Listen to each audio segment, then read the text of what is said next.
if you had the faith as a grain of mustard seed, you could say to that mountain, be thou removed and be cast into the ocean. So shall it be done unto you. It is planting the seed of faith here. It's seeing people whose lives have been transformed here.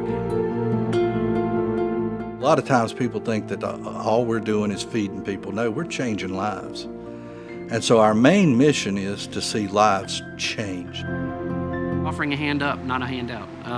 That's the mission's motto. It's been the mission's motto since they were started. And what it means is we're trying to lift people up and help them help themselves, rather than just giving them something one time and then them not knowing how to help themselves. And it's about healing the whole person, and we believe that a person changes in their heart first.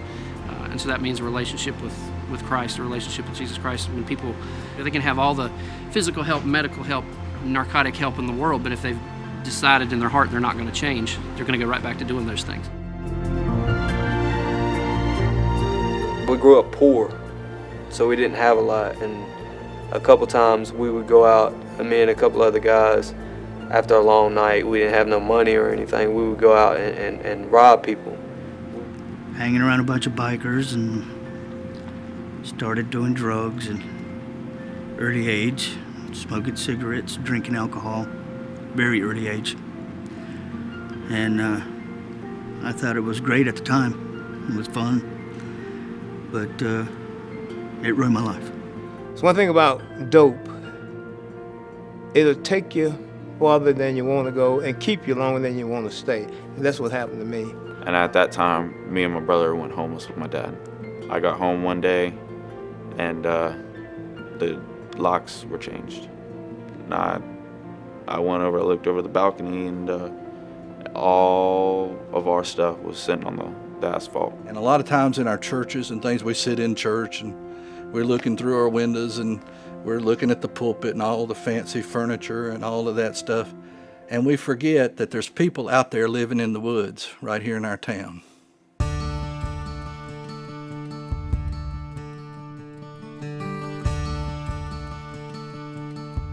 What I was impressed with about the rescue mission, that they're recycling lives. They are taking men and women who perhaps feel like they don't have another chance, or they're at the rock bottom of their life through whatever experience they've had.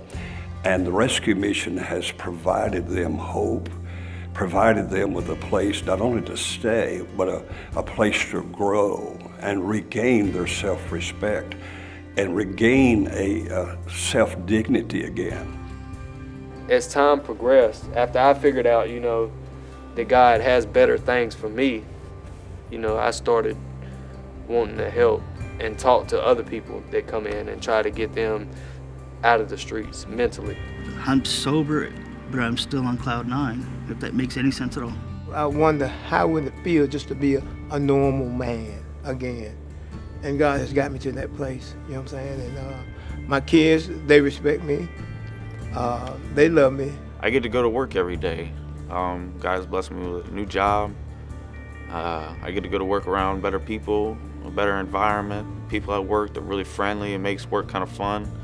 I get to come home, I got a lot of responsibilities here. I make breakfast in the morning, I'm the breakfast cook. Sometimes, and I join the choir.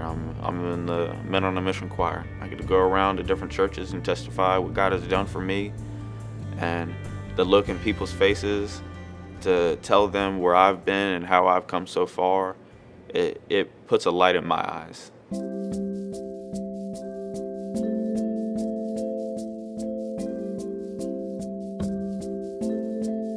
lot of times people think that we're just here for young girls that have gotten pregnant out of wedlock, but we're here for other moms too that need us. Sometimes they need a pregnancy test. Sometimes they know they're already pregnant and they don't have the finances to take care of their baby and they need help. And we had one incident last year that really touched me. It was a lady that she was married and she had an 8-year-old daughter, and they were doing good financially. Her and her husband both have really good jobs. Well, her husband was diagnosed with MS, and within months of being diagnosed with MS, they let him go from his job. And so all of a sudden, Dave went from like a 3-figure salary to nothing except for disability. And then within a couple of months of that, she found out she was pregnant with a second child. Baby Store is amazing. It's it has almost anything that you want. I mean, if you're in dire need of something, you know, they pretty much have it all. And everything's neat. It's not, you know, like rags or nothing like that. But I mean, it's like you walking into Walmart and just seeing clothes on a shelf. There are folks in our community that can't go down to Sears, or they can't go to Walmart, or they can't go to Lowe's to buy a refrigerator or a cook stove or a washing machine. They can't afford it, but they can go down to the store.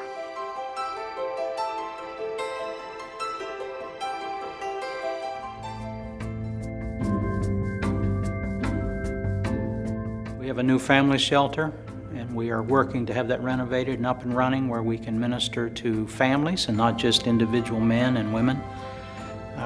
That's been a need that we've observed over the years. We just haven't had the facilities to do that. But the Lord has made provision for us, so we're in the process of renovating that. It's going to take financial resources to get it renovated and up and running, and we're hoping to have that by this coming calendar year. One word I think would describe this ministry, that it offers hope. Redemption. Service. Grace. Love. Warriors in Christ. People out there that are not aware of the mission, it is here. It's a faith-based mission. It's based on what people want to do voluntarily. It's beyond just giving money, but it's giving time. It may be make a telephone call on the phone, spend an hour on the phone. It may be coming by to help in a special project like a Thanksgiving meal or Christmas banquet. It may be just coming sometime during the week and say, is there something I can do? There's plenty to do because we're investing in a lot of lives. The mission can be just the beginning of a new life.